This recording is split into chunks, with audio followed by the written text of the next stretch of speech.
Mon fils a volé tout mon argent pour une croisière. Le lendemain, j'ai préparé ma vengeance. Chaque matin débutait de la même manière, avec la douleur. Elle était légère au début, mais s'intensifiait lentement alors que je tentais de sortir du lit. Je me mordais la lèvre, m'appuyais sur la table de chevet et finissais par me lever. Mon genou était devenu une véritable torture. Ces derniers mois, le médecin disait que cela ne ferait qu'empirer. Sans opération. 82 000 euros. C'était la somme que j'avais économisée. Au fil des 3 dernières années, cet argent reposait sur un compte spécial, intouchable, pensais-je, jusqu'à la veille. Je m'appelle Geneviève Lemoine. J'ai 64 ans et je vis seule dans une grande maison à Beaune-les-Vignes, en Bourgogne. Une maison que mon mari, Maurice, et moi avions achetée il y a 30 ans, lorsqu'il obtint une promotion dans son cabinet d'ingénierie. Nous étions heureux alors. Une jeune famille avec un fils en pleine croissance, emménageant dans un quartier chic. Aujourd'hui, la maison semble trop vaste pour une veuve solitaire. Une crise cardiaque a emporté Maurice, il y a 5 ans, et depuis, la vie est un étrange combat contre la solitude et la frustration. En me préparant une tasse de thé corsé, je m'installai lentement dans un fauteuil, près de la fenêtre donnant sur le jardin. Maurice aimait y travailler. Le week-end, plantant une rangée de vignes le long de la clôture, construisant un treillage de roses, aménageant un four en pierre pour les barbecues d'été. C'était un excellent ingénieur civil, respecté par ses pairs, apprécié de ses clients. Après sa mort, j'ai conservé chaque centime de nos économies, sauf pour l'entretien de la maison, mes besoins modestes, et bien sûr, pour soutenir Julien, notre fils unique. Julien dirigeait une région pour une entreprise pharmaceutique. Il était marié depuis presque 20 ans à Valérie, comptable dans un prestigieux cabinet d'avocats. Ils avaient 2 enfants, Chloé, Césaire, Yessence, et Victor, 14 ans. Ils vivaient dans le quartier branché de Nuit-Saint-Georges, à seulement 20 minutes de chez moi. Dans une maison valant 2 fois la mienne, Julien conduisait une Audi sportive, Valérie une BMW flambant neuve, et les enfants fréquentaient une école privée coûteuse pour un observateur extérieur. Leurs finances semblaient en ordre. Le téléphone sonna à 9 heures précises. Je savais déjà qui c'était. « Bonjour, maman. » La voix de Valérie était douce, comme toujours lorsqu'elle voulait quelque chose. « Comment te sens-tu aujourd'hui ?»« Ça va, » répondis-je, frottant mon genou. Le genou me gêne, mais je me débrouille. « Oh, c'est affreux, » dit-elle, sans une trace de sympathie. « Écoute, on est un peu dans le pétrin. Chloé a besoin d'un nouvel ordinateur portable pour l'école, un modèle performant pour les logiciels de design. Elle et sa classe travaillent sur un projet. » J'ai cessé d'écouter les détails. Cette conversation se répétait, avec des variantes, depuis des années. Un nouvel ordinateur, un voyage pour un séminaire, du matériel sportif pour Victor, une rénovation de la maison. On l'achèterait nous-mêmes, bien sûr, continua Valérie. Mais ce mois-ci, on est un peu juste, financièrement. Julien a investi dans un nouveau projet, au travail, et nous avons dû... Combien ? L'interrompis-je. 3 000 euros serait parfait, répondit-elle vivement. Mais si c'est trop, je vais voir ce que je peux faire, dis-je, sachant que c'était la réponse attendue. Tu es la meilleure, Geneviève, on t'adore. Dès que l'appel se termina, je soupirai lourdement. Quand cela avait-il commencé? Quand mon fils et sa femme avaient-ils décidé que je n'existais que pour financer leur mode de vie? D'abord, c'était de petits prêts, jamais remboursés, puis des sommes plus importantes, pour des choses essentielles, un acompte pour leur maison, les frais de scolarité des enfants. Je n'avais jamais dit non. Maurice disait toujours « Pourquoi travaillons-nous, sinon pour offrir une belle vie à notre fils ?» Mais Maurice n'a pas vu que nous passions de parents à distributeurs automatiques. Je me levai du canapé, grimaçant à cause de mon genou douloureux, et me dirigeai vers la commode. Des photos y étaient alignées. Voici Maurice, le jour de notre mariage, grande, avec des cheveux noirs et des yeux clairs. Voici Julien, à sa remise de diplôme universitaire, le visage rayonnant de fierté. Maurice et moi, à ses côtés. Voici une photo plus récente. Julien avec sa famille. Dans leur nouvelle maison, j'étais sur le côté comme si j'avais accidentellement marché dans le cadre. J'étais autrefois responsable des ressources humaines dans une grande compagnie d'assurance. J'aimais mon travail. Aider les gens à trouver leur place. Bâtir des équipes. Maintenant, à la retraite, ces compétences semblent inutiles. Surtout quand mon propre fils regardait à travers moi. Je pourrais venir dîner dimanche, avais-je proposé. La dernière fois que j'avais appelé Julien, ce dimanche. Ce n'est pas pratique. Maman, répondit-il. On a des projets avec la famille Fournier? Peut-être une autre fois. La famille Fournier, des collègues de Julien avec qui il passait souvent du temps. Et je n'étais pas de la famille. Pour leurs projets, j'étais une catégorie à part, nécessitant un créneau spécial, dans leur emploi du temps, chargé, dans la boîte aux lettres. Je trouvais une facture d'électricité et des prospectus, pas de carte manuscrite, pas de lettres personnelles, juste des affaires, comme dirait Maurice. Il avait l'habitude de citer de vieux films. Je préparais le déjeuner, dans ma spacieuse cuisine, autrefois remplie de bruit et de rire, lors des dîners familiaux. Maintenant, c'était silencieux.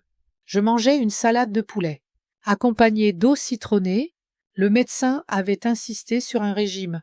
Avant l'opération, pas de poids superflu, pas de pression sur mon genou. L'opération, toutes mes pensées y revenaient. 3 ans d'économie, pour les jours difficiles, renonçant à de petits plaisirs, comme des vêtements neufs, ou des escapades, avec des amis, 82 000 € sur un compte spécial. Une prothèse de genou coûtait cher, surtout avec le meilleur chirurgien, et une rééducation de qualité, sans couverture complète par l'assurance. Bien sûr, après le déjeuner, il était temps de ma sortie quotidienne. Malgré mon genou douloureux, je me forçais à sortir, chaque jour, jusqu'au marché local. Le médecin disait que le mouvement était nécessaire, mais avec modération. Je pris la guêpe que Maurice avait sculptée pour moi, l'année avant sa mort. « Tu seras la grand-mère la plus élégante de Bonne-les-Vignes » plaisantait-il, ignorant que la guêpe deviendrait ma compagne constante, bien plus tôt que prévu, au marché des Halles à Beaune. Je poussais mon panier à travers les étals, entre l'odeur du pain frais et du fromage local, quand je rencontrai Cécile Morel, une ancienne collègue de la compagnie d'assurance. Sous le dôme vitré du marché, nous échangeâmes des nouvelles et la conversation tourna, inévitablement, vers les familles. « Mon Pierre vient samedi, avec les petits-enfants, » dit Cécile. Fièrement, il reste tout le dimanche. Pierre veut repeindre la clôture du jardin. J'y hochaille la tête et souris sans mentionner que Julien n'était venu. Chez moi, que 3 fois. L'année dernière, chaque visite durant. À peine 1 heure. Et les tiens? Demanda Cécile. Et Julien est toujours occupé par son poste important. Oui, très occupé, répondis-je, évitant son regard. Ils ont beaucoup de projets. En ce moment, je ne mentionnais pas que mes petits-enfants me disaient à peine bonjour lorsqu'on se voyait, que Chloé avait levé les yeux au ciel quand j'avais proposé de lui apprendre à faire une tarte aux pommes, selon la recette de ma grand-mère, que Victor restait sur son téléphone tout le temps qu'il était chez moi.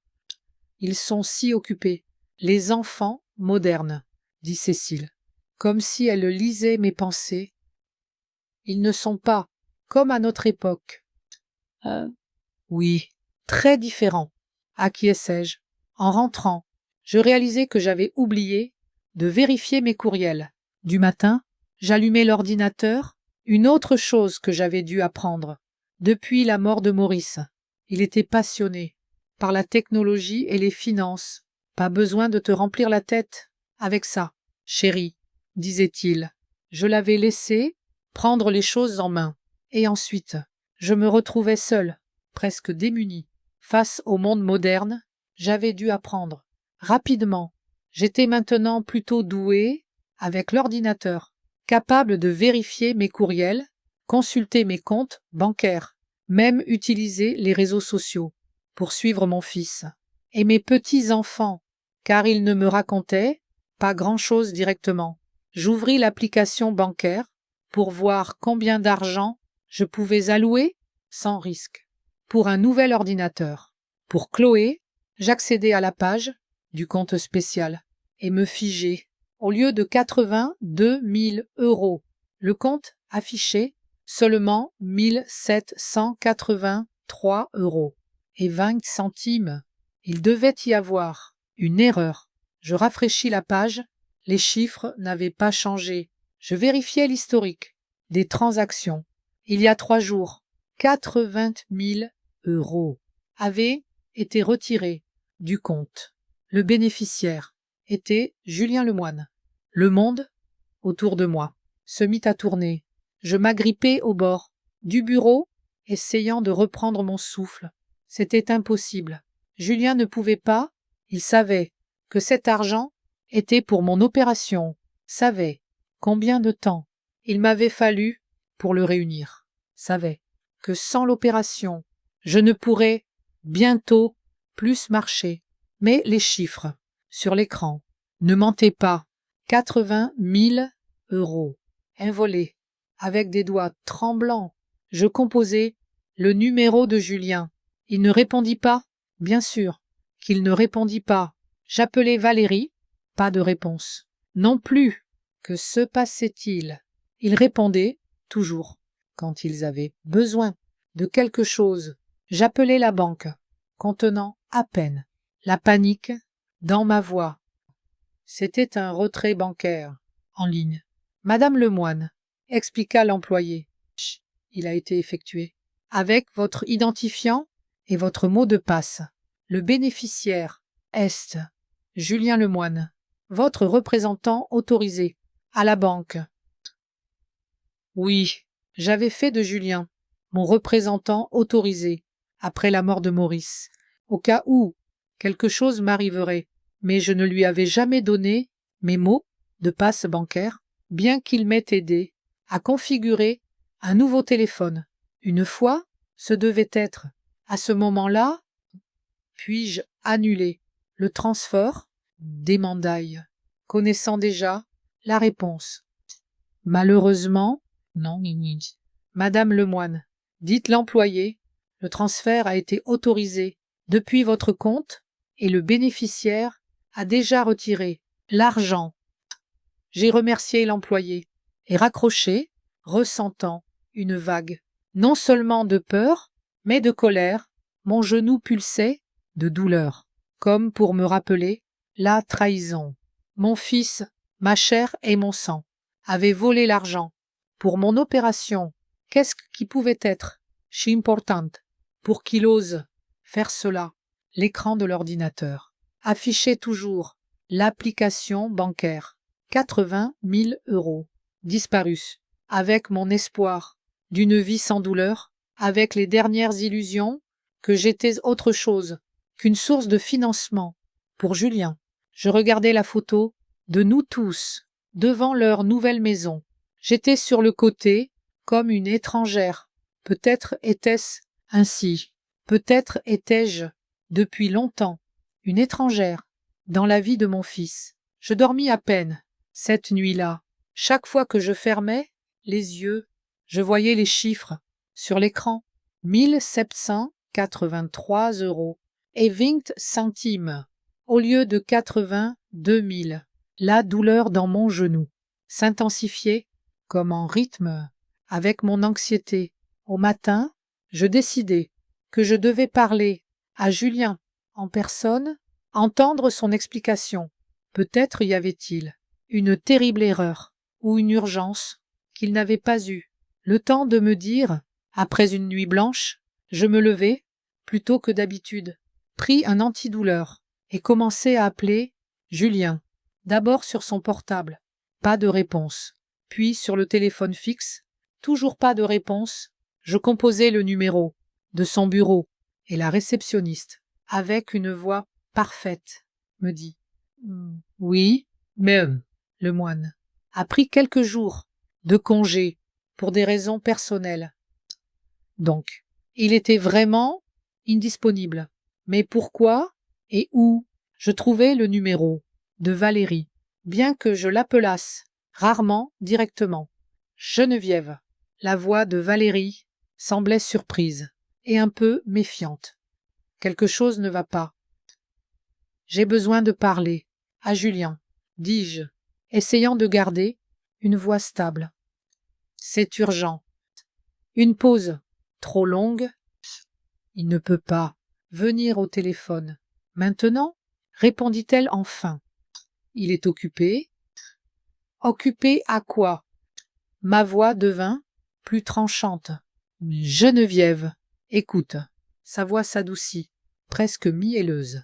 Je suis sûre que Julien t'expliquera tout quand il rentrera. Ce n'est vraiment pas le moment? Il rentre d'où? Insistai. Je dois y aller, dit Valérie, rapidement. J'ai un autre appel. Julien te rappellera plus tard. Elle raccrocha avant que je puisse ajouter quoi que ce soit. Je m'effondrai sur le canapé, serrant le téléphone. Dans ma main, quelque chose n'allait pas. Vraiment pas. J'ai passé toute la journée à attendre que Julien appelle. J'essayais de me distraire. J'ai nettoyé la maison, autant que mon genou me le permettait, préparé le dîner, même commencer à relire mon livre préféré. Mais je ne pouvais pas me concentrer en fin d'après-midi. J'abandonnais et rappelai Julien. Le téléphone passa à la messagerie après quelques sonneries. Le lendemain arriva. Toujours pas d'appel. J'appelai son bureau à nouveau.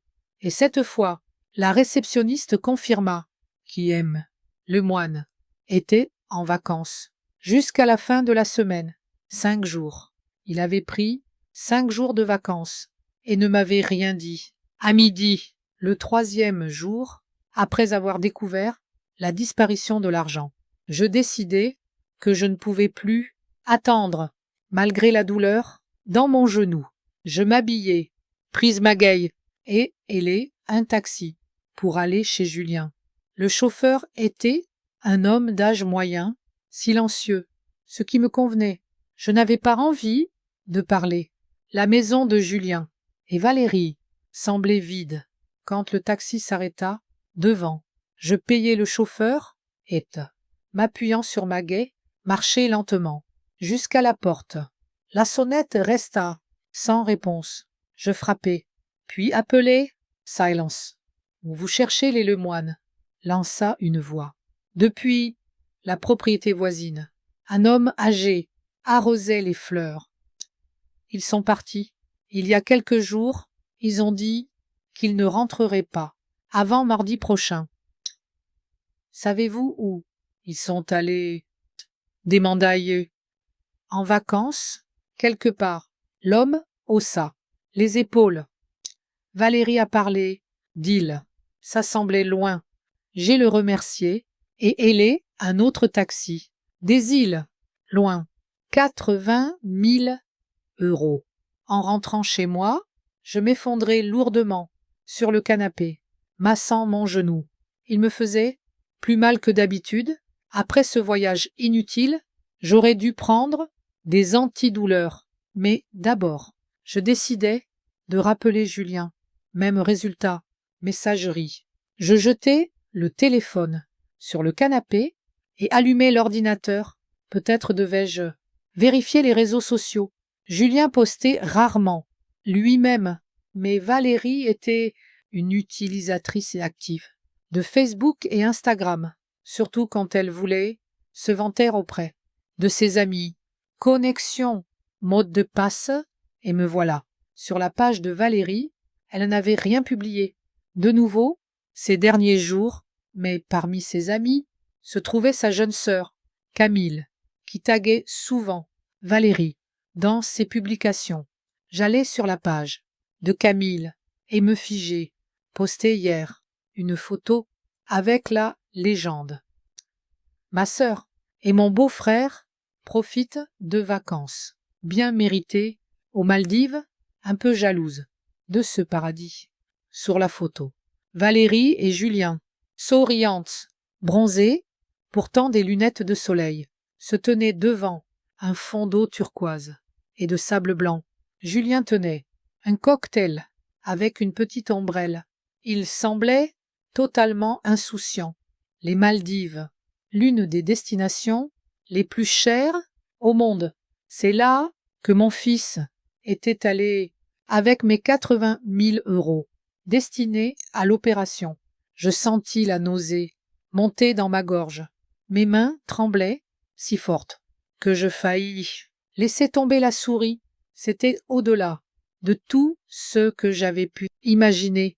Mon fils, ma chair et mon sang, avaient volé l'argent destiné à une opération qui me soulagerait de ma douleur quotidienne pour aller dans une station balnéaire de luxe pendant une demi-heure. Je fixais cette photo, essayant de trouver une autre explication. Peut-être avaient-ils leur propre économie pour ce voyage. Mais alors pourquoi prendre mon argent? Et pourquoi maintenant, alors que mon opération était dans 3 semaines? Je pris le téléphone et composai à nouveau le numéro de Julien. Sixoneries. Et encore la messagerie, c'était le 10e appel, en 2 jours. Il m'évitait, clairement. Julien, ma voix tremblait, en laissant un message. J'ai vu les photos des Maldives. Je sais où est mon argent. Rappelle-moi, immédiatement. J'y raccrochai et retournai à l'ordinateur, regardant les autres photos sur la page de Camille. J'en trouvai quelques-unes, de plus, avec Julien et Valérie. L'une les montrait, en train de dîner, dans un restaurant, sur la plage. Une autre les montrait, se prélassant, dans une piscine, avec vue sur l'océan. Selon les géotags, ils séjournaient dans l'un des complexes les plus exclusifs des Maldives. Mon téléphone sonna pendant que je regardais encore les photos. Julienne, enfin, maman. Sa voix semblait tendue. Mais je viens d'avoir ton message. Julien, essayai-je de parler calmement, mais ma voix tremblait. Tu as pris de l'argent sur mon compte, l'argent pour l'opération, et tu l'as dépensé pour des vacances en Bali, aux Maldives. Écoute, commença-t-il, avec ce ton condescendant que je détestais tant. Ce n'est pas tout à fait ce que tu penses. C'est quoi, Julien? Explique-moi. Eh bien, Valérie et moi planifions ce voyage depuis longtemps. C'est important pour ma carrière, pour établir des contacts dans un cadre informel. Mais notre investissement est temporairement bloqué, alors j'ai juste emprunté l'argent, je te le rembourserai très bientôt, je le jure. Très bientôt, répétai-je. Mon opération est dans 3 semaines. Julien, enfin, elle était dans 3 semaines. Maintenant, je ne sais pas quand je pourrai la faire. Maman, ne sois pas si dramatique, dit-il, avec une légère irritation. C'est juste un genou, tu te débrouilles bien comme ça, et je te rembourserai dans 1 mois, au maximum, dès que j'aurai ma prime. Je n'en croyais pas mes oreilles, juste un genou. Mon fils parlait comme si c'était une égratignure, pas une douleur chronique, qui limitait ma vie quotidienne. Julien, dis-je lentement, sentant quelque chose en moi se brisa et se durcir. À la fois, tu as pris mon argent, sans permission. Tu m'as menti, tu m'as volé la possibilité d'échapper à la douleur que je vis tous les jours. Et tout ça pour des vacances?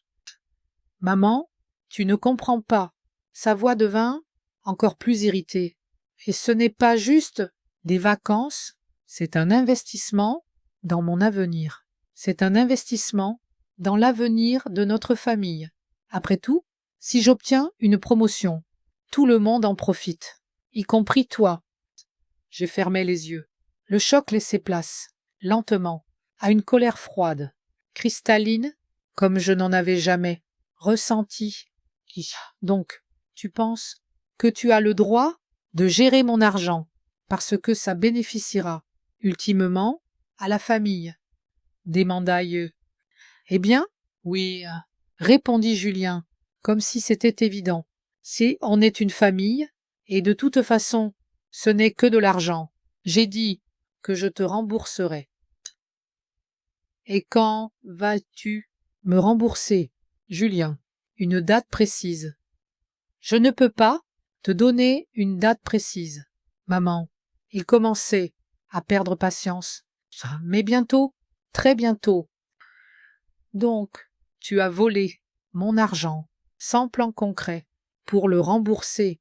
Ma voix restait calme, mais à l'intérieur, je bouillais. Je n'ai pas volé, s'indigna Julien. J'ai emprunté, il y a une différence, et je ne comprends pas pourquoi tu me parles comme ça. Je suis ton fils, après tout. Oui, c'est vrai, acquiesçai-je, et c'est pourquoi ça fait si mal. Certes, j'entendis une voix féminine. En arrière-plan, Valérie disait quelque chose à Julien. Il lui répondit en mettant sa main sur le téléphone, mais je pouvais encore entendre leur conversation. « C'est maman, » demanda Valérie.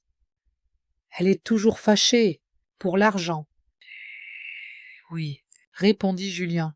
« Ne t'inquiète pas, je vais m'en occuper. » Puis, à moi, « Maman, écoute, on doit y aller. On a une sortie en bateau prévue. On parlera de ça.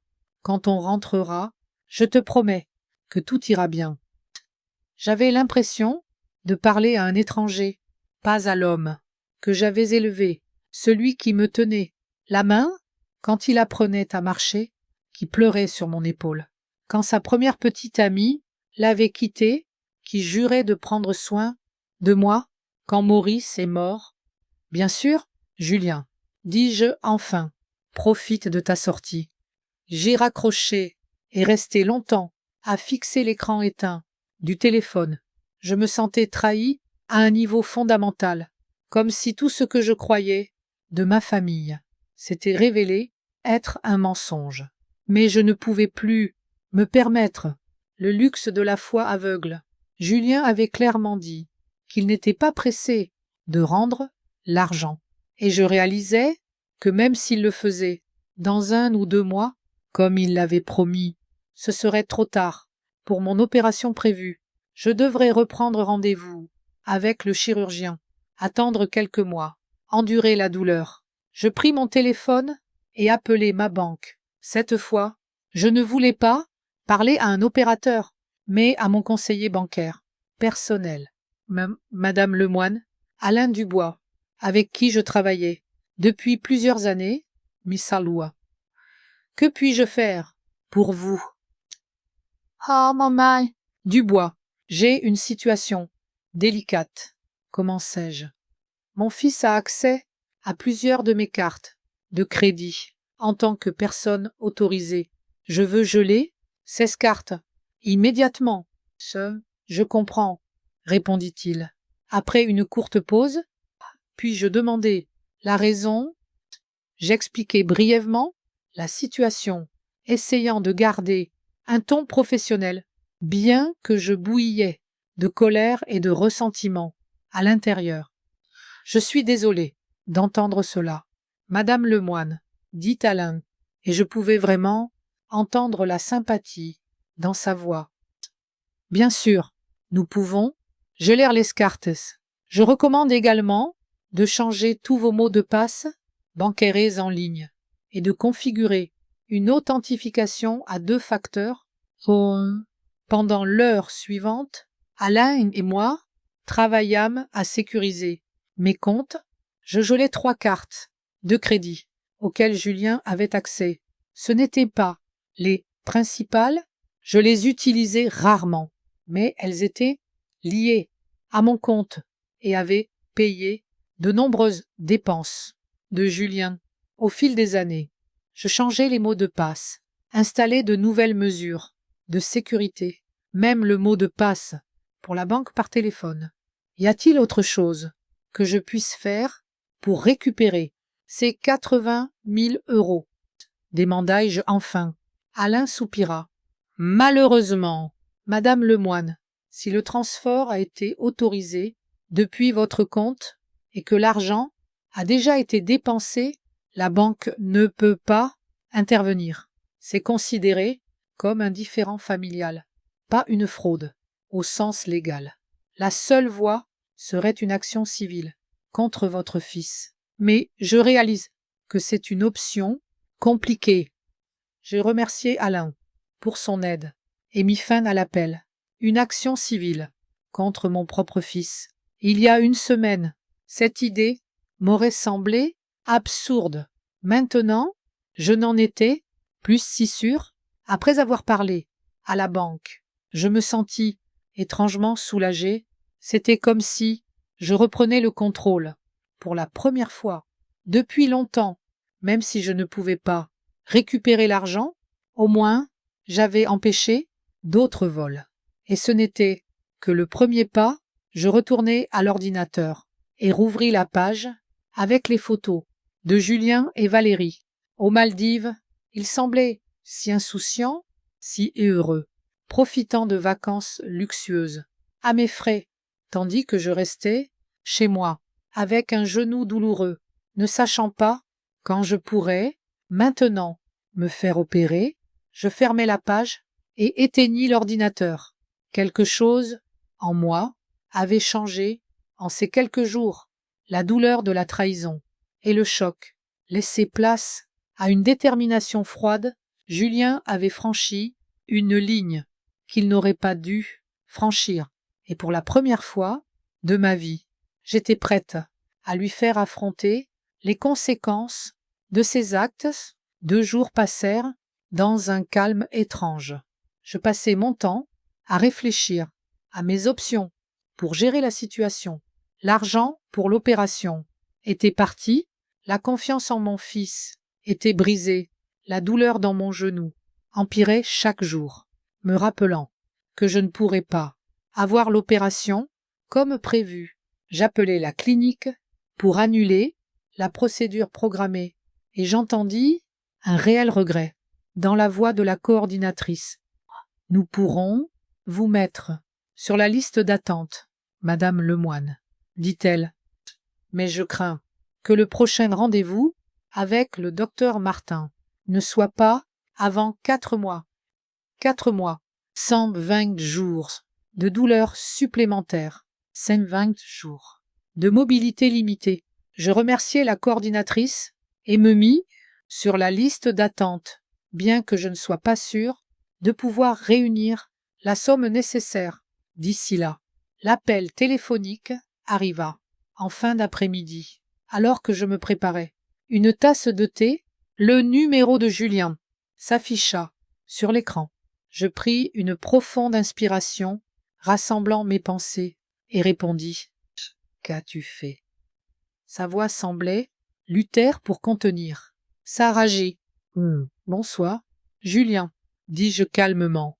« De quoi parles-tu exactement ?»« Ne fais pas, comme si tu ne comprenais pas, » cria-t-il presque. Mes cartes, toutes refusées. Valérie et moi venons de nous retrouver dans une position idiote au restaurant.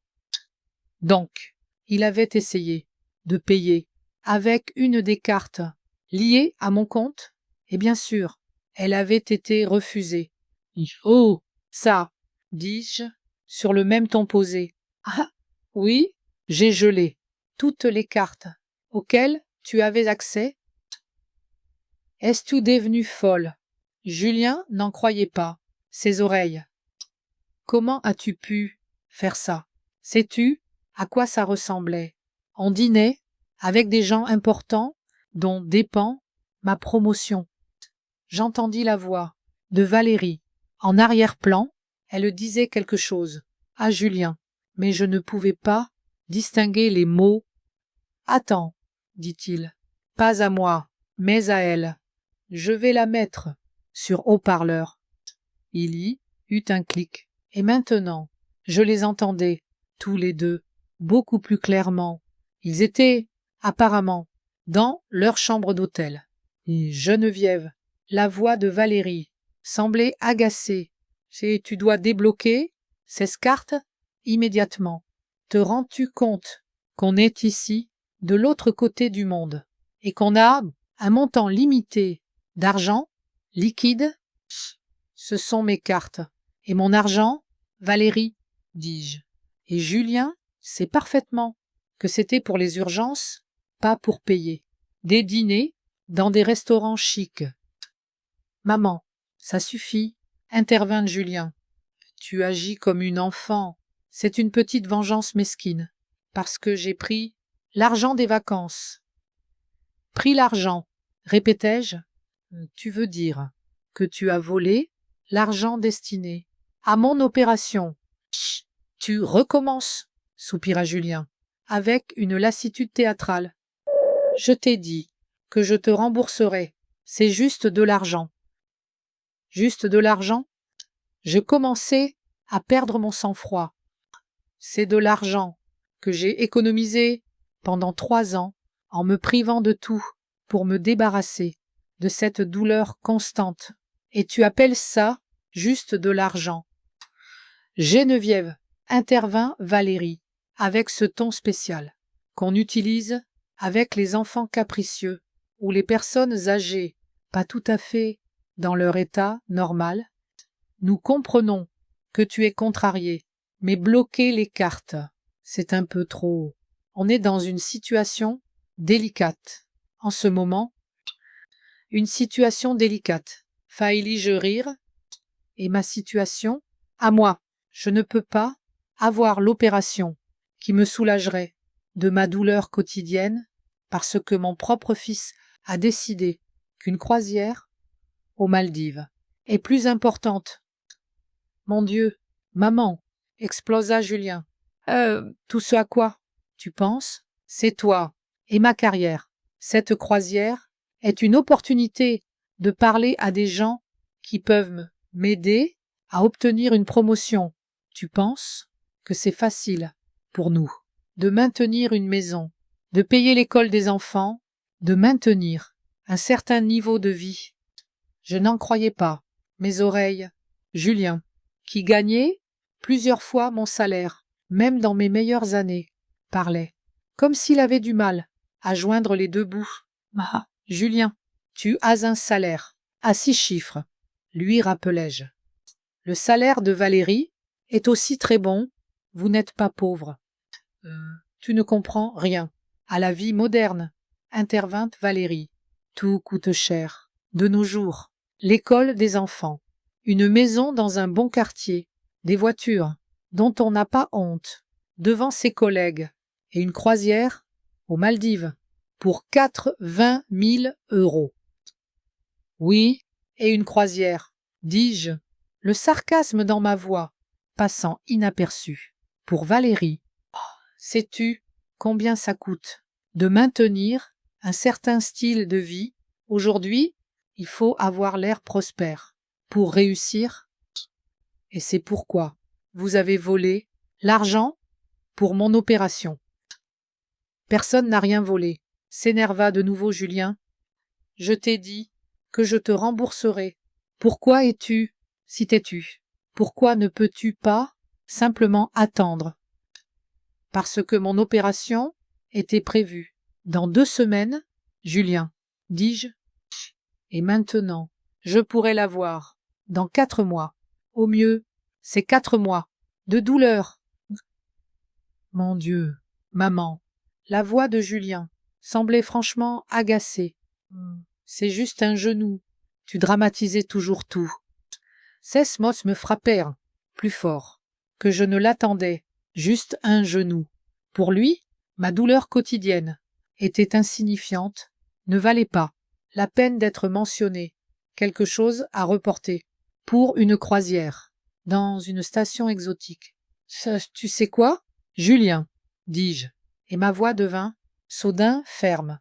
Et tu as raison, j'ai trop dramatisé, pendant trop longtemps, j'ai fermé les yeux sur la façon dont toi et Valérie me traitaient, trop longtemps fait semblant que tout allait bien. De quoi parles-tu? Il y avait de la lassitude dans sa voix. Je parle de garder les cartes bloquées, répondis-je, et du fait que je ne serai plus votre distributeur automatique. Bien Dieu. Geneviève, la voix de Valérie devint mielleuse. Ne prenons pas de décision hâtive. Nous sommes tous fatigués, tous contrariés. Essayons juste. Non, Valérie, l'interrompis-je. J'ai trop longtemps évité de prendre des décisions et cela a conduit à ce que mon fils pense qu'il est normal de voler l'argent pour mon opération. Personne n'a rien volé. Crie encore Julien. Ah, mon Dieu, tu es si têtu. Tu sais quoi? Ne t'inquiète pas. Pour les cartes, on a assez d'argent. À nous? Je suis ravi de l'entendre, dis-je. Alors, vous vous en sortirez. Bien sûr qu'on peut, intervint Valérie, avec une pointe de ricanement dans la voix. Nous ne sommes pas des retraités impotents, qui ne savent pas se débrouiller seuls.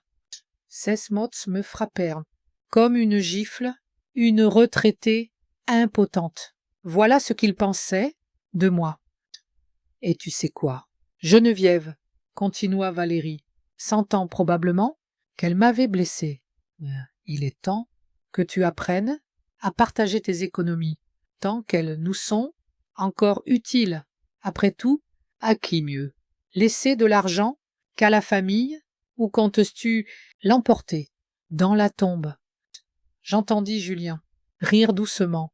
En arrière-plan, il se moquait de moi, mon fils, et sa femme, riaillait de ma douleur, de mes économies, de ma vie même. Partager les économies, ma voix semblait étrangement calme, même à moi. Vous ne pensez pas que j'ai partagé avec vous, Valérie, la compte pour votre maison, l'école privée des enfants, d'innombrables prêts, jamais remboursés. Je vous ai soutenu financièrement pendant des années, même si vous gagnez tous les deux très bien votre vie. C'est différent. Dites rapidement Julien. C'était un investissement dans notre famille, dans ton intérêt. Mon intérêt. Ça, j'ai ri maintenant. Une rire amère. Comment 80 000 € pour une croisière aux Maldives pourrait-il être dans mon intérêt? Julien, j'ai parlé des relations, de la carrière, ça suffit. L'interrompis-je. Je ne veux plus entendre ça. Profitez de votre croisière, avec votre propre argent. Femme. Maman, ne me raccroche pas au nez, cria Julien. Et on n'a pas fini. Non, Julien, dis-je. On a presque fini. J'appuyai sur le bouton de fin d'appel, et un silence béni s'installa. Mes mains tremblaient, mais pas de peur, ou de confusion, de colère, une colère pure et justifiée comme je n'en avais jamais ressenti. Il est temps que tu apprennes à partager tes économies, tant qu'elles nous sont encore utiles. Les mots de Valérie résonnaient dans ma tête. Elle ne parlait pas seulement de l'argent. Pour l'opération, elle parlait de toutes mes économies, de tout ce que j'avais accumulé dans ma vie, de mon héritage. Le téléphone sonna. À nouveau. Julien, je ne répondis pas, et rappela, encore et encore. Je coupai le son et posai le téléphone sur la table. J'avais besoin de réfléchir. Toutes ces années, je pensais soutenir mon fils et sa famille, les aider à se remettre sur pied, mais maintenant, je voyais la situation pour ce qu'elle était. Vraiment, ils n'avaient pas besoin de mon aide, ils étaient juste habitués à prendre. Et plus je donnais, Plus ils attendaient, et maintenant, ils attendaient mon héritage, ma mort. Cette pensée m'effrappa. Avec une force inattendue, ils attendaient que je meure pour pouvoir tout avoir. Non pas parce qu'ils avaient besoin de l'argent, mais parce qu'ils pensaient y avoir droit. Mon cœur battait si fort qu'il semblait prêt à sortir de ma poitrine. Je me levai et marchai jusqu'à la fenêtre, essayant de me calmer. Le jardin, que Maurice aimait tant, semblait maintenant négligé. Je ne pouvais pas l'entretenir correctement. À cause de mon genou, une chose de plus, qui m'avait été enlevée. Je retournai au bureau et ouvris le tiroir, où je gardais les documents importants. Parmi eux se trouvait mon testament, rédigé peu après la mort de Maurice. Selon celui-ci, tous mes biens, maisons, économies, titres, devaient revenir à Julien à ma mort. Une petite somme était réservée pour l'éducation de mes petits-enfants, mais l'essentiel de l'héritage allait à mon fils. J'avais rédigé ce testament quand je croyais encore que Julien se souciait de moi, quand je pensais que notre famille était un soutien mutuel, pas une source d'exploitation. Maintenant, je savais que j'avais tort. Je remis le document et fermai le tiroir. La décision vint d'elle-même, comme si elle avait toujours été là, attendant que j'ouvre enfin les yeux et voie la vérité. Paul Garnier, un vieil ami de notre famille, un avocat spécialisé en succession. Maurice et moi avions été amis, avec lui et sa femme, Louise. Pendant de nombreuses années, après la mort de Maurice, nos contacts s'étaient raréfiés, mais nous restions en relation, échangeant des cartes de Noël, nous appelant occasionnellement. Je pris mon téléphone et trouvai son numéro. Dans mes contacts, il était tard, presque 22 heures, mais je savais que Paul travaillait, souvent tard, et cela ne pouvait pas attendre. Paul Garnier. À l'appareil, sa voix semblait aussi confiante que dans mon souvenir. Paul, c'est Geneviève Lemoine, dis-je. Je m'excuse pour l'appel tardif. Geneviève. Il sembla sincèrement surpris et ravi. Ça fait longtemps. Comment vas-tu? Pas très bien, pour être honnête, répondis-je. Paul, j'ai besoin de ton aide professionnelle. Je veux modifier mon testament. Une pause à l'autre bout de la ligne. Puis, bien sûr, Geneviève, veux-tu prendre un rendez-vous? Oui, dis-je, et ma voix semblait ferme, malgré le tremblement de mes mains. C'est le plus tôt possible. Demain matin, à 10 heures, suggéra-t-il. J'ai une fenêtre dans mon emploi du temps. Parfait. Acquiesçai-je. Merci, Paul. C'est vraiment important. Pour moi, toujours heureux d'aider, répondit-il. À demain, et Geneviève, quoi qu'il arrive, on s'en occupera. Je le remerciai et raccrochai.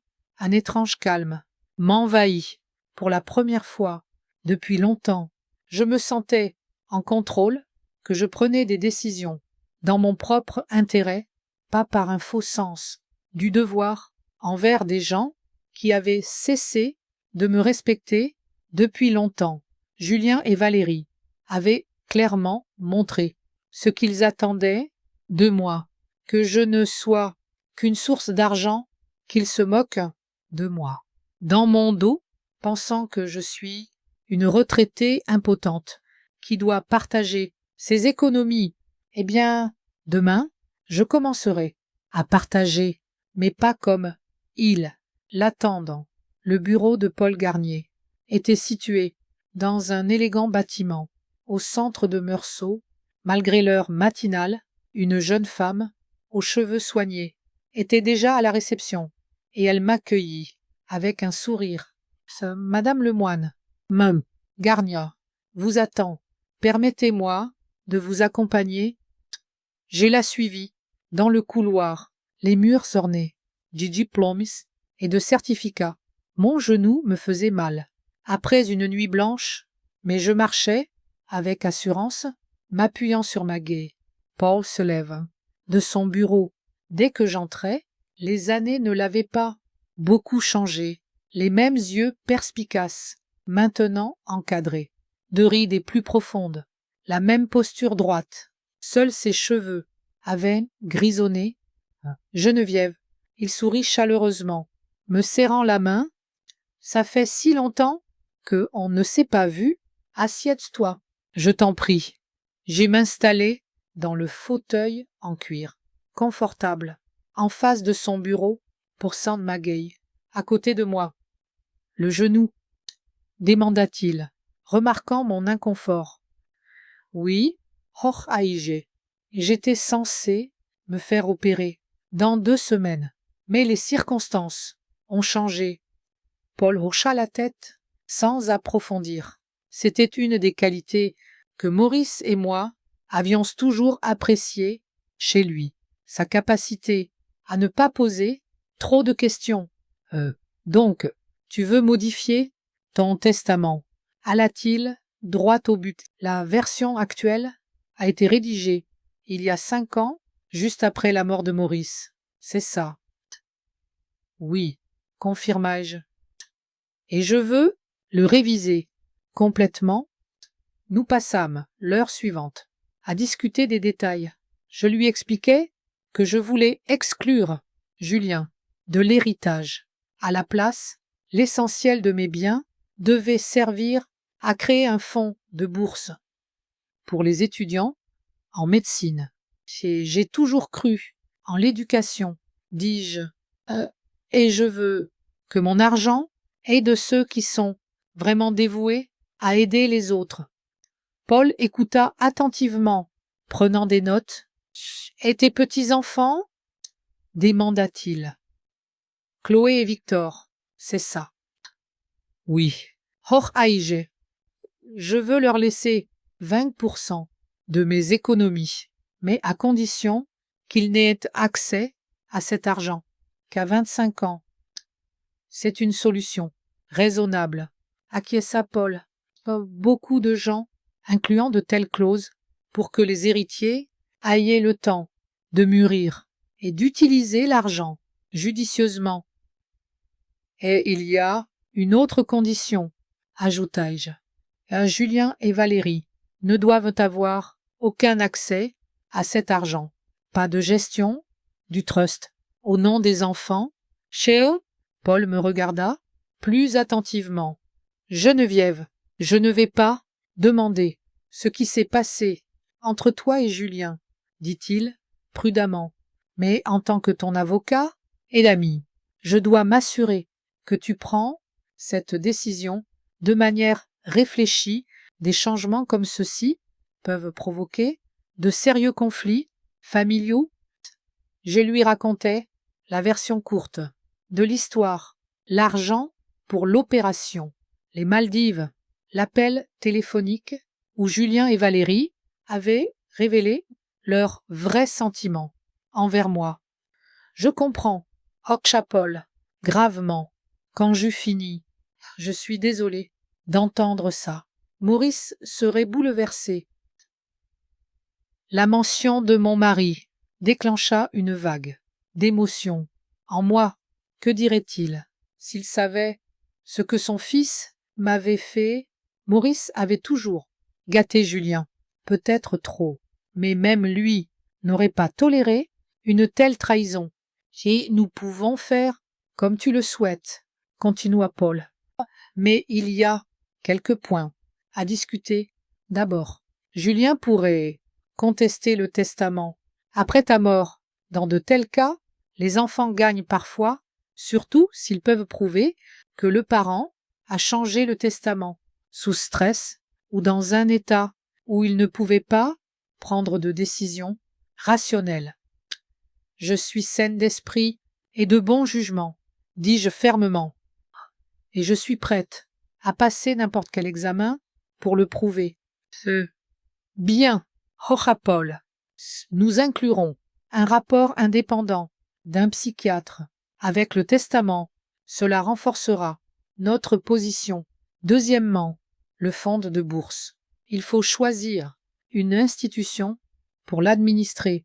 J'ai quelques options solides. Nous discutâmes des détails du fonds. Quelle université administrerait les fonds, les critères de sélection des bénéficiaires, le montant des paiements annuels. Paul expliqua patiemment toutes les nuances juridiques et j'écoutais attentivement, posant des questions. Il était important de bien faire les choses. J'aurai les documents prêts pour demain, dit Paul, quand nous eûmes fini. Tu devras venir les signer devant un notaire. Et n'oublie pas d'apporter ta pièce d'identité. Avant de partir, Paul me prit la main et Geneviève, en tant qu'amie de la famille, je veux juste m'assurer que tu ne prends pas cette décision à la hâte. Cela changera ta relation avec Julien pour toujours. Notre relation a changé au moment où il a volé l'argent pour mon opération, répondis-je. Je ne fais qu'accepter la réalité telle qu'elle est. Là, le lendemain, je retournai au bureau de Paul et signai le Nouveau Testament. La docteure Sophie Lambert, une psychiatre avec 30 ans d'expérience, m'interviewa et confirma que j'étais pleinement compétente et que je prenais des décisions éclairées. Son rapport fut joint au document. C'est fait, dit Paul, quand la dernière signature fut apposée. Une copie du testament sera conservée dans notre bureau, l'original. Je te recommande de le garder dans un endroit sûr, dans un coffre-fort. Par exemple, merci, Paul, lui, serrai-je la main. Et pour tout. J'espère que Julien reviendra à la raison, dit-il. Mais peut-être que ce sera une leçon pour lui. J'y hochaille la tête, ne partageant pas son optimisme. Les événements récents m'avaient montré ce que mon fils était vraiment devenu. Une semaine après, la modification du testament. Je reçus un message de Julien disant qu'il était rentré des Maldives avec Valérie. Pas d'excuses, juste un rapide. On est rentré. Il faut qu'on parle. Je ne répondis pas. Je n'avais rien à lui dire. Au lieu de cela, je me concentrai sur la préparation de l'opération à venir.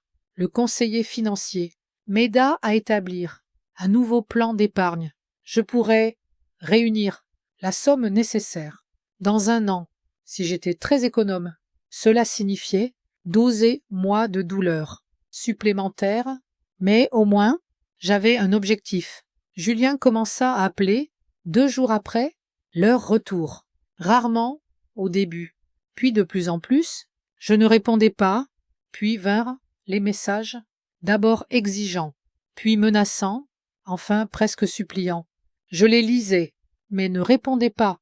Valérie essaya aussi de me contacter par message, par email, même en demandant à des amis communs de m'appeler. Je répondais poliment à tout le monde que je me concentrais sur ma santé pour le moment et que je n'étais pas prête à communiquer. 2 semaines après leur retour, Julien se présenta à ma porte. Je vis sa voiture par la fenêtre et ne répondis pas. Il appela, frappa, cria même, mais je restai inflexible.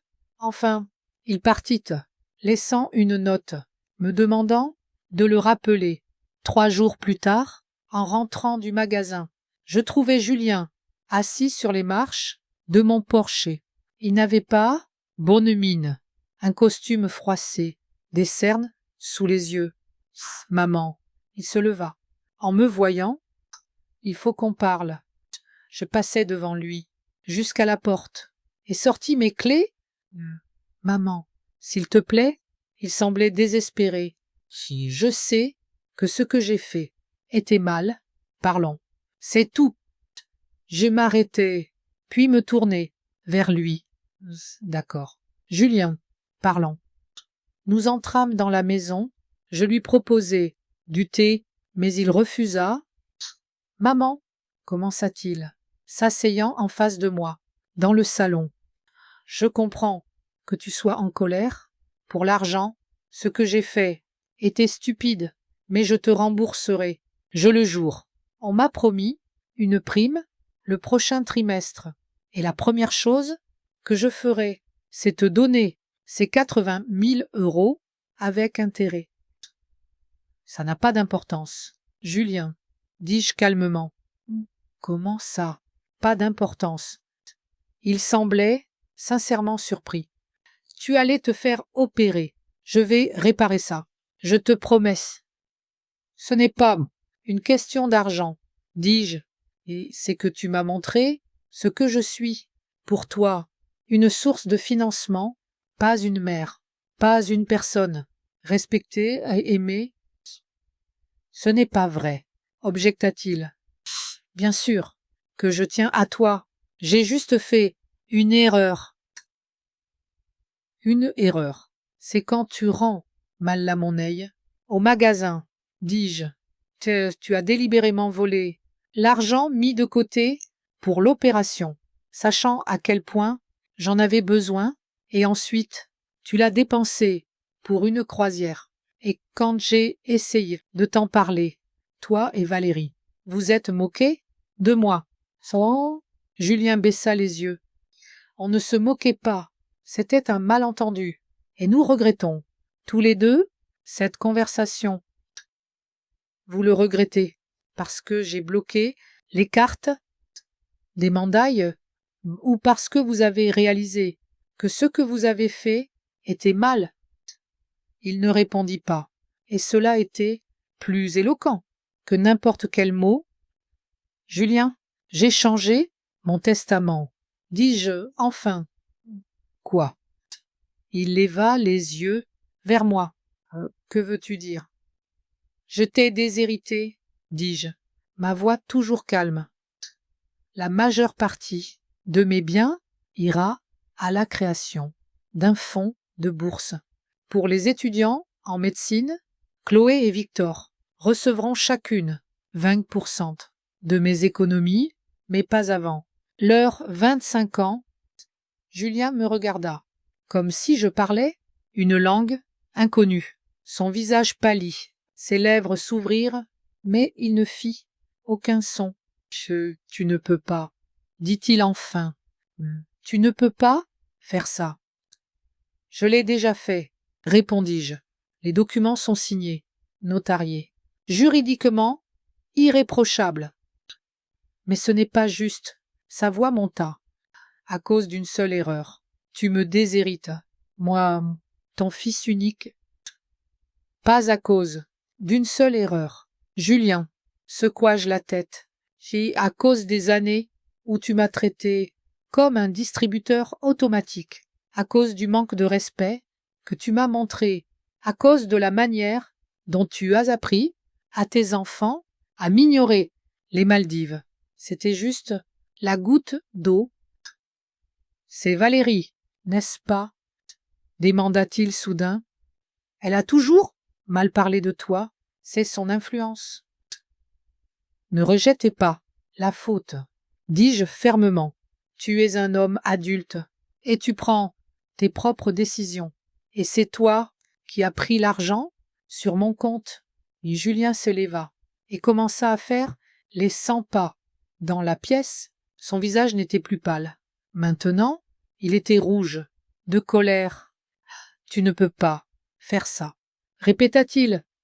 C'est mon argent, ma maison. Mon père voulait que j'ai tout. Bah, c'est mon argent. Julien, objectai-je calmement.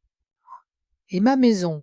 Maurice voulait que je sois heureuse et prise en charge. Tu as violé ce souhait. Je contesterai. Ce testament, menaça-t-il. Je prouverai que tu avais perdu la tête, une vieille femme sénile qui ne sait pas ce qu'elle fait.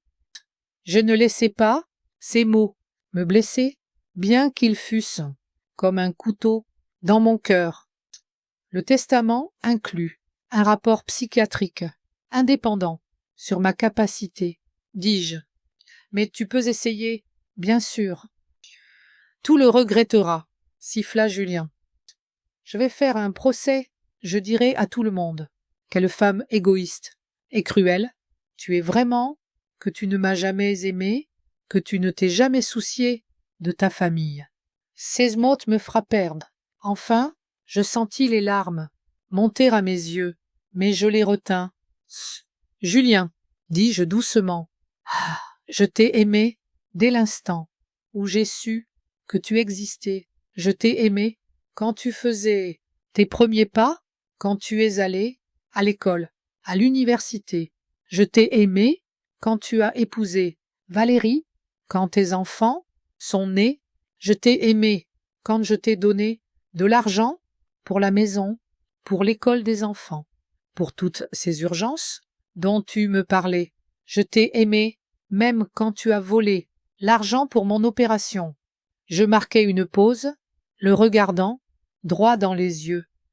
Mais il était temps que je m'aime aussi, que je réalise, que je mérite le respect, que je ne suis pas juste un distributeur automatique ou une nuisance agaçante. Je suis un être humain, Julien, et je mérite d'être traité comme tel. Oh, c'est un beau discours. Sa voix suintait de sarcasme. Ça l'as-tu répété devant le miroir? Où était-ce l'idée de ton avocat faire passer Julien pour le méchant, pour justifier ta décision de lui retirer son héritage? Je pense que tu devrais partir, dis-je. Nous n'avons plus rien à nous dire. Oh, non, non. Julien fit un pas vers moi. Ah, on n'a pas fini. Tu ne peux pas simplement me rayer de ta vie. Je suis ton fils, que tu le veuilles ou non. Oui, tu es mon fils, acquiesçai-je, et ça ne changera pas.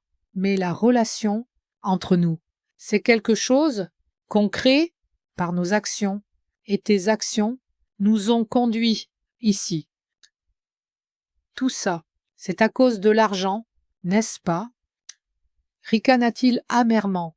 Tu as toujours été pingre. Mon père me disait comment tu surveillais chaque centime, comment tu faisais des scandales pour ces dépenses. C'était un mensonge, et Julien le savait. Maurice ne s'était jamais plaint de mon attitude envers l'argent. Au contraire, il appréciait ma praticité, qui nous avait permis d'économiser assez pour vivre confortablement. Je pense vraiment que tu devrais partir. M'élevai-je, signalant que la conversation était terminée. Ah, tu le regretteras. Julien se dirigea vers la porte.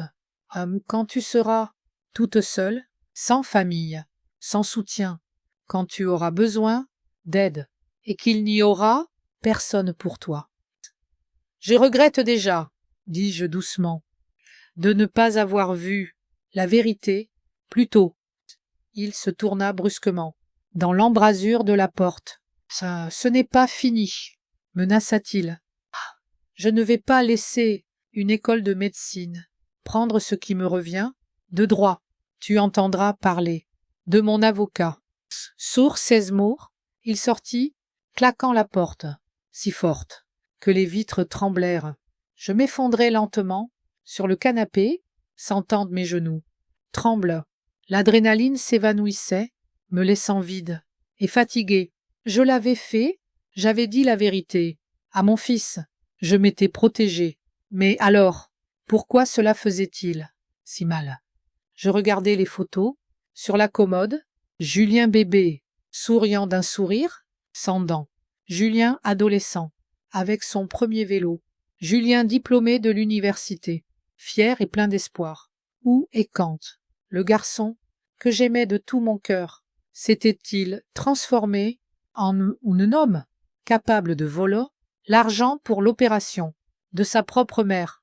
Les larmes que j'avais retenues si longtemps coulèrent enfin à flots. Je pleurais pour les relations perdues, Nassali, pour les espoirs brisés, pour le garçon qui n'était plus là. Mais avec la douleur vint un étrange sentiment de délivrance. C'était comme si le lourd poids que je portais depuis des années avait enfin été enlevé de mes épaules. Ce soir-là, je restai longtemps à la fenêtre, regardant le jardin que Maurice aimait tant.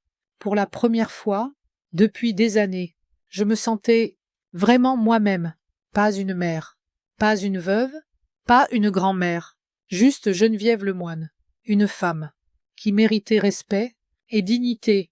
Oui, il y avait encore de nombreux défis à venir, les menaces de procès de Julien, les longs mois d'épargne pour une nouvelle opération, la solitude, mais maintenant, en cet instant, la douleur de la rupture. Avec mon fils, se mêlait à un sentiment de délivrance, créant une sensation douce, amère, étrange. J'avais fait le bon choix, et pour la première fois, depuis longtemps, j'en étais sûre. 6 mois passèrent, comme un jour, 6 mois remplis de changements, de douleurs, d'espoir et de nouvelles découvertes. Je m'assis sur un banc dans un parc, près de chez moi, et regardai un couple de personnes âgées marcher lentement dans une allée, main dans la main. Mon genou ne me faisait plus mal à chaque mouvement, bien que la pleine liberté de mouvement ne soit pas encore revenue, mais le progrès était évident, et chaque jour apportait de petites victoires. Après la rupture avec Julien, je pris la décision de ne pas attendre 1 an de plus pour économiser pour l'opération. Ma voisine, Louise, avec qui nous étions devenus amies ces derniers mois, me présenta son neveu, un conseiller financier. Il m'aida à élaborer un plan. Je vendis certaines des actions que Maurice avait achetées il y a 20 ans, contracté un petit prêt contre la maison et utilisé le reste de mes économies. Cela suffit pour payer l'opération, bien que pas avec le chirurgien que j'avais initialement choisi. L'opération fut un succès. Il y a 3 mois, les premières semaines de rééducation furent difficiles, douleur, mobilité limitée, dépendance envers les autres. Mais j'eus un soutien inattendu. Louise m'aida avec les courses et la cuisine. Cécile, mon ancienne collègue, me rendait visite régulièrement, apportant des pâtisseries faites maison. Et les dernières nouvelles, Paul Garnier, mon avocat et vieil ami de la famille, organisa le transport vers et depuis l'hôpital, et sa femme, Louise, m'appelait souvent pour discuter quand je me sentais seule. Je ne m'attendais pas à un tel soutien. Pendant des années, j'avais vécu dans un monde fermé où il n'y avait que moi, Julien, et sa famille. J'avais oublié qu'en dehors de ce cercle étroit, il y avait tout un monde de personnes prêtes à aider si on les laissait faire. Aujourd'hui, c'était la première fois que je participais à une réunion du club de lecture. À la bibliothèque locale, Louise m'y poussait depuis des mois, mais je trouvais toujours des excuses. Mon genou me faisait mal, je n'étais pas d'humeur, ou j'avais simplement peur. Mais aujourd'hui, je me suis décidée, et je n'ai eu aucun regret. 12 femmes, de différents âges, de 30 à 80 ans, discutaient d'un roman récemment lu. J'ai été chaleureusement accueillie, et elles m'ont interrogée sur mes préférences littéraires, avec un réel intérêt. Personne ne me regardait. Comme un fardeau, personne ne regardait. Sa montre en douce, pressée de partir. J'étais vraiment la bienvenue. Après le club de lecture, je décidai de faire une petite promenade. Mon genou allait assez bien, et la journée d'avril était étonnamment chaude.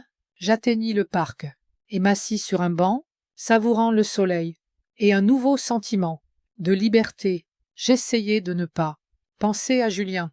Il avait essayé de me contacter plusieurs fois depuis notre dernière conversation. Il m'avait appelé, envoyé des messages, mais je n'avais pas répondu. Ses menaces de procès étaient vaines. Apparemment, son avocat lui avait expliqué qu'il y avait peu de chances de gagner. Valérie était venue chez moi une fois, prétendument pour voir comment j'allais, mais la conversation tourna rapidement sur la façon dont j'avais ruiné la famille avec ma décision de changer le testament. Je lui demandais, poliment mais fermement, de partir et de ne pas revenir. Mes petits-enfants me manquaient malgré leur froideur. Ces dernières années, ils faisaient encore partie de ma vie, de mon sang. J'espérais qu'un jour, lorsqu'ils seraient plus grands, nous pourrions reconstruire notre relation. C'est pourquoi je leur avais laissé une partie de l'héritage hors de portée de leurs parents. Mes réflexions furent interrompues par un appel téléphonique, le numéro de Louise. Geneviève, comment était le club de lecture? Bien constitué, sa voix semblait chaleureuse et intéressée. C'était super. Merci d'avoir insisté, répondis-je. Tout le monde était très gentil. Je te l'avais dit, rit-elle. Écoute, veux-tu venir dîner ce soir?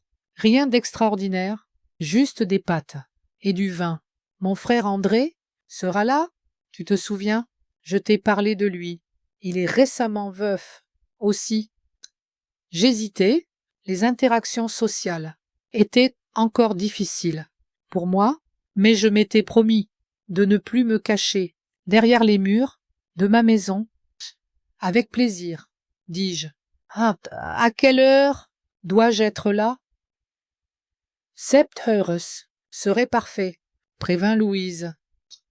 Et n'apporte rien. Viens juste. La soirée chez Louise fut étonnamment agréable. Son frère, André, une gentleman, aux cheveux gris, avec des yeux bienveillants et un humour doux, raconta des histoires amusantes de sa pratique. Il avait été vétérinaire avant de prendre sa retraite. Nous rîmes, discutamos de livres, de musique, de voyage. Personne n'aborda de sujets douloureux, personne ne parla d'argent ou de problèmes familiaux. C'était juste le contact humain chaleureux qui m'avait manqué toutes ces années. André propose de me raccompagner chez moi, bien que ma maison ne soit qu'à 3 pâtés. De maison, nous marchâmes lentement, discutant de rien, et en nous quittant, il me demanda, à brûle-pourpoint, si je voulais aller à un concert de musique classique avec lui le week-end suivant. Je dis oui, ressentant une légère excitation que je n'avais pas ressentie depuis des années. Chez moi, je ne pus dormir longtemps, pensant à comment ma vie avait changé durant ces 6 mois. La douleur et la trahison étaient toujours là, mais elles s'étaient estompées, laissant place à de nouvelles expériences et opportunités. Les 2 mois suivants passèrent à un nouveau rythme, club de lecture. Le mercredi, cours d'aquarelle. Le samedi, que je commençais à suivre, au centre communautaire local, promenade régulière, avec Louise et d'autres voisins. André devint un visiteur fréquent dans ma vie. Nous allions à des concerts, des musées, nous promenions, profitant de la compagnie l'un de l'autre, sans pression, ni attente. Mon genou continuait de se rétablir. J'utilisais encore une gaie pour les longues marches, mais je pouvais m'en passer dans la vie quotidienne. Le kinésithérapeute était satisfait de mes progrès et disait que je pourrais bientôt reprendre une activité normale. Les finances se stabilisaient lentement aussi, sans les prêts constants. À Julien, je découvris que je pouvais non seulement vivre confortablement avec ma pension, mais même épargner un peu. Je commençais à planifier quelque chose dont j'avais longtemps rêvé, mais toujours reporté. Un voyage en Europe, Maurice avait promis que nous irons quand il prendrait sa retraite, mais il n'a pas vécu assez longtemps. Maintenant, je décidai de réaliser ce rêve, seul. L'appel de Julien me prit par surprise, par un chaud après-midi de juin. Je planifiais mon itinéraire européen, étalant des cartes et des guides sur la table de la cuisine. Quand je vis son numéro sur l'écran de mon téléphone, je sentis mon cœur se serrer. 6 mois sans contact, et le voilà qui réapparaissait dans ma vie. Après beaucoup de réflexions, je répondis « Geneviève Lemoine » à l'appareil. Ma voix semblait neutre. Maman, la voix de Julien, semblait incertaine, comme s'il ne s'attendait pas à ce que je réponde « C'est moi. »« Bonjour, Julien, dis-je. Que me vaut l'appel ?» Eh bien, je me demandais comment tu allais, bégaya-t-il. Ça fait un moment. Je vais bien. Merci, répondis-je. J'ai eu une opération du genou. Il y a 3 mois. Je récupère. Vraiment. Il semblait sincèrement surpris. Je suis heureux pour toi. Comment as-tu payé? Bien sûr, il s'intéressait. À l'argent, certaines choses ne changent pas. J'ai trouvé un moyen, répondis-je brièvement. Autre chose, Babé. Une pause, puis un profond soupir. Maman, je suis dans une situation difficile, dit-il enfin. Il y a eu une restructuration dans l'entreprise. Mon poste a été supprimé. Je suis désolé de l'entendre, dis-je. Et c'était vrai, malgré tout ce qui s'était passé, je ne voulais pas faire de mal à mon fils. Je cherche un nouvel emploi, mais sans succès pour l'instant, continua Julien. Et on a une hypothèque. L'école des enfants. Valérie a aussi vu ses heures réduites. Dans son cabinet, je ne dis rien, devinant déjà où cette conversation menait. Maman, je sais qu'on a eu nous différents. Il choisit ses mots soigneusement. Mais on est une famille, et en ce moment, j'ai besoin de ton aide, temporairement, bien sûr, juste pour tenir, jusqu'à ce que je trouve un nouvel emploi. Combien? Demandai-je franchement.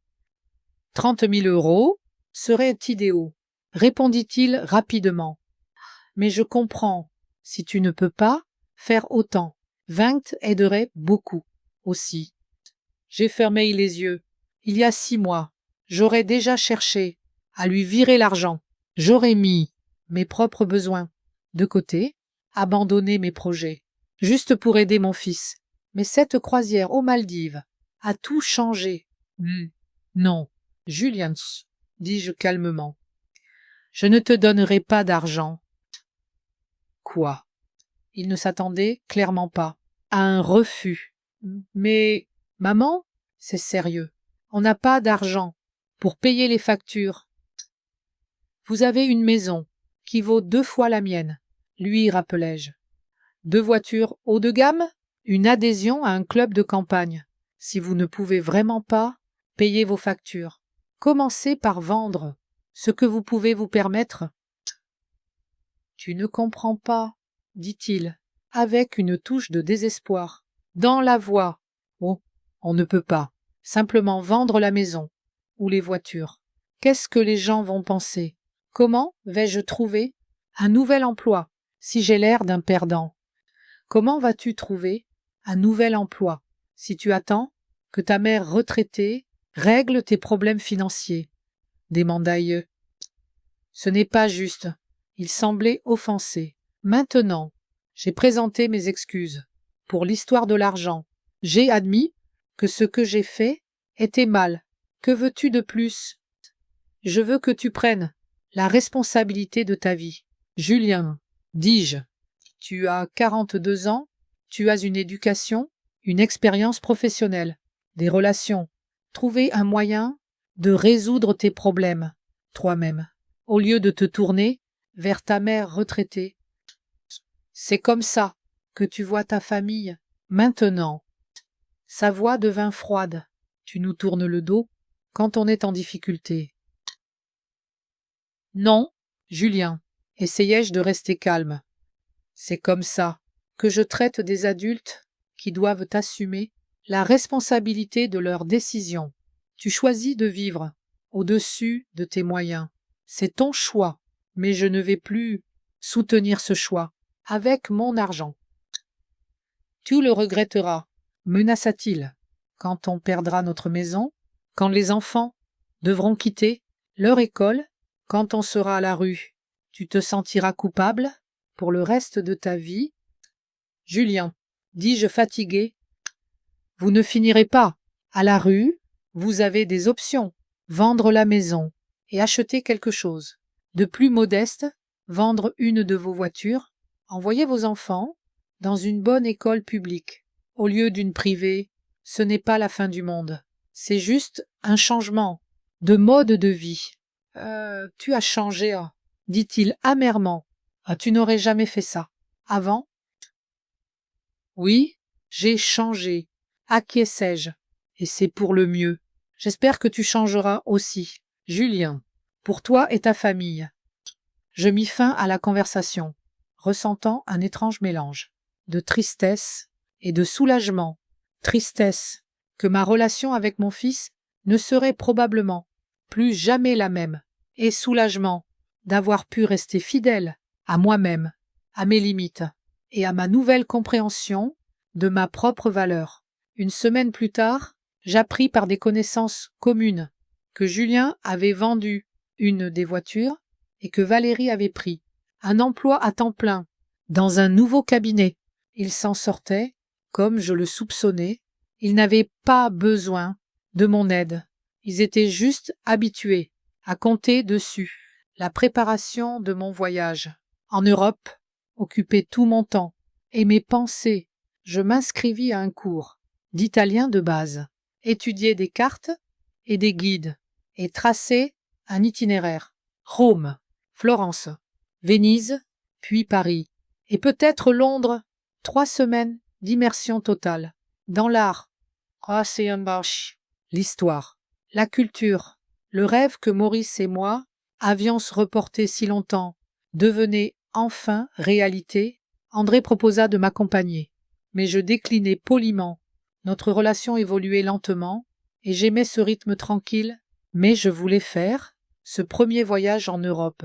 Seul, j'avais besoin de ce temps seul avec moi-même pour réfléchir à tout ce qui s'était passé, à tous les changements dans ma vie. Le jour de mon départ, un petit groupe d'amis nouveaux m'accompagna. Louise et son frère, Cécile, 2 femmes du club de lecture. Ils apportèrent de petits cadeaux pour le voyage. Une guide, une écharpe, un coussin de voyage confortable. Leur réelle sollicitude me toucha profondément. Envoie des photos, tous les jours, exigea Louise en m'enlaçant. Et n'oublie pas de vérifier ta tension. Profite de chaque instant, dit André, embrassant ma joue. Tu mérites ce voyage. Toi. Assise dans l'avion, je regardais par le hublot la ville au loin. Quelque part là-bas, restait ma maison, mon fils et sa famille, mon passé, mais devant, il y avait l'avenir, inconnu, excitant, plein de nouvelles possibilités. Je sortis de mon sac la photo de Maurice, que je portais toujours, avec moi. On va toujours en Europe, chérie, murmurai-je, juste un peu plus tard que prévu. Je pouvais presque sentir, physiquement, son sourire approbateur. Maurice avait toujours voulu que je sois heureuse, et maintenant, tant d'années après sa mort, j'avais enfin trouvé le chemin vers ce bonheur. Un chemin qui avait commencé par une trahison douloureuse, mais qui menait à une délivrance inattendue. L'avion gagna de l'altitude, et je m'adossai à mon siège, ressentant une paix surprenante. Pour la première fois depuis des années, je ne m'inquiétais pas. Pour demain, ne m'inquiétais pas. des problèmes des autres, ne mettait pas les besoins des autres. Avant les miens, j'étais juste moi, Geneviève Lemoine, une femme de 64 ans qui avait enfin trouvé la liberté d'être heureuse, à ses propres conditions. L'Europe m'attendait, une nouvelle vie m'attendait